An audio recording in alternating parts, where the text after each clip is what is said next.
Praise the Lord. கர்த்தருடைய பரிசுத்தம் மகிமைப்படுவதாக. 1 கொரிந்தியர் 15ஆம் அதிகாரம் 3வது 4வது வசனம். நான் அடைந்ததும் உங்களுக்கு பிரதானமாக ஒப்புவித்ததும் என்னவென்றால், கிறிஸ்துவானவர் வேத வாக்கியங்களின்படி நமது பாவங்களுக்காக மரித்து அடக்கம் பண்ணப்பட்டு வேத வாக்கியங்களின்படி 3ஆம் நாள் உயிர்த்தெழுந்தார். எனக்கு பிரியமானவர்களே, இன்று குட் ஃப்ரைடே என்று சொல்லி எல்லோரும் நம்ம சந்தோஷத்தை அனுபவிச்சிட்ருக்கிறோம். இந்த நாள் மாத்திரம் ஒருவேளை இந்த சம்பவங்கள் நடக்காமல் இருந்திருந்தால் நரகத்தின் பிள்ளைகளாக இவ்வுலக வழிபாடுகளுக்கு தகுந்த போல் நம்முடைய வாழ்க்கையை வீணாக்கியிருப்போம். நம்முடைய தேசத்தை திரும்பி பார்க்கும்போது இதை உலக வல்லரசாக ஆக்கணும்னு நினைக்கிறவங்கெல்லாம் கிறிஸ்தவர்களை கூட நினச்சிட்டு உட்காந்துருக்காங்க. சபையில் சத்தியம் இருக்காது. வல்லரசு நாடுகள் எல்லாம் யார் வேண்டுமானாலும் எப்படி வேண்டுமானாலும் இருக்கலாம். ஒரு பெண்ணுக்கும் ஒரு ஆணுக்கும் திருமணம் நடந்தால் அதுவே பெரிய சந்தோஷப்படுகிறார்கள். இப்பொழுது நிறைய இடங்கள்ல பாவங்கள் பெருகிவிட்டது.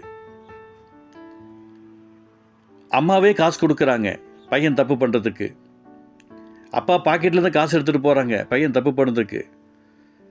பொண்ணு தப்பு பண்ணதுக்கு காசு எடுத்துகிட்டு அவங்க பாட்டில் ஊர் சுற்றுறாங்க. எங்கே போகிறாங்க வராங்கன்னு தெரியாது.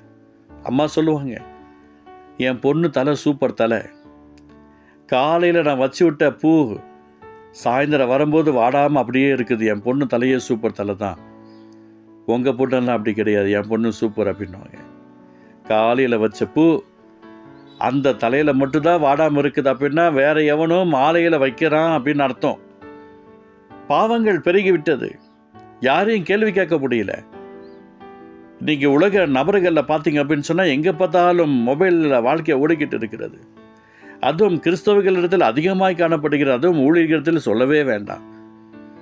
பைபிள் இல்லாமல் கூட நான் இருந்துடுவேன், மொபைல் இல்லாமல் இருக்க மாட்டேன் அப்படின்னு நினைக்கிறவங்க எத்தனையோ பேர் இருக்கிறாங்க.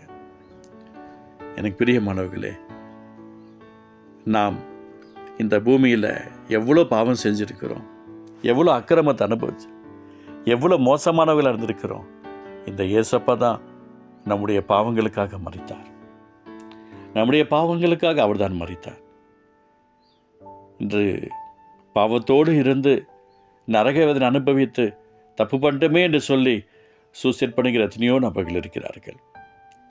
ஆனால் இன்று தினத்தில் நமக்கு அப்படியேப்பட்ட மோசமான சிந்தனைகளுக்கும் எண்ணங்களுக்கும் நம்மை அப்படி விட்டு கொடுக்காமல் நமக்கு கர்த்தர் ரட்சிப்பை கொடுத்தாரே, அவருடைய ரத்தத்தை கொடுத்தாரே, நம்முடைய வாழ்க்கையில் பாவங்கள் நிவர்த்தி செய்வதற்கு என்று அவருடைய பரிசுத்த கிருபையை நமக்கு கொடுத்தாரே.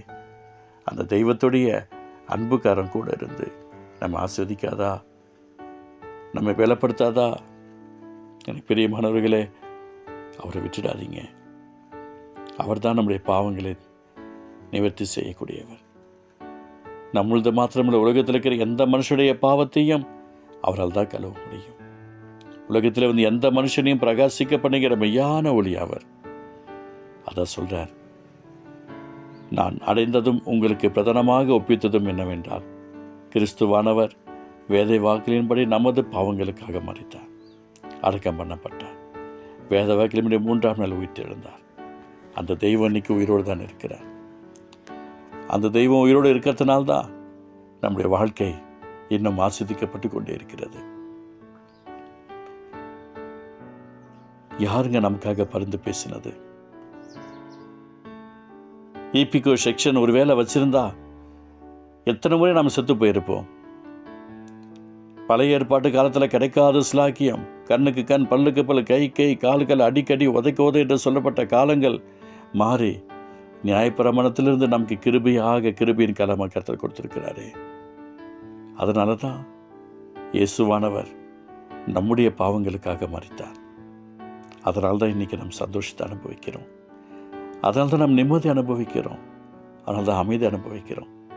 கையில் காசு இல்லைன்னு உட்காந்துருப்போம், திடீர்னு நம்மை தேடி வரும், நம்முடைய அக்கௌண்ட்டில் பணம் வரும். எப்படி வந்துச்சு? ஏசப்பா கொடுத்த பெரிய கிருபை. நம்மை மன்னிச்சிட்டார், நம்மை அரவணைச்சிட்டார், நம்மை பாதுகாத்துட்டார். அதுக்காக தான் உங்களுக்கு நான் சொல்கிறேன், இயேசுவின் நாமத்தினால இந்த வார்த்தை கேட்கிற என் அன்பு பிள்ளைகளே, அவர் நம்முடைய பாவங்களுக்காக மரித்தார், அடக்கம் பண்ணப்பட்டார், 3ஆம் நாளில் உயிரோடு எழுந்தார். அந்த தெய்வத்துடைய அன்பு பிரசனம் நம்மளோடு கூட இருக்கணும். இந்த வார்த்தையை தயவு செய்து நினைத்து பார்த்து சிந்தனைகளையும் எண்ணங்களையும் அவர் விரும்புகிற பரிசுத்த பிள்ளைகளாக ஒப்புக் கொடுப்போம். அவர் பரிசுத்தராக இருக்கிறது போல நாமும் நம் நடக்க எல்லாவற்றிலும் பரிசுத்தராக இருப்போம். அப்பா, நீர் எங்களுக்கு உதவி செய்து ஸ்தோத்திரம் ஆண்டவரே. இயேசு ரட்சகா, தெய்வமே, எங்கள் கிறிஸ்துவே, எங்களுடைய பாவங்களுக்காக மரித்தவரே, இனி நாங்கள் உமக்கென்று வாழ எங்களை ஒப்புக் கொடுக்கிறோம். இரக்கம் செய்ததற்காக நன்றி. இயேசு நல்ல பிதாவே. ஆமேன், ஆமேன், ஆமேன்.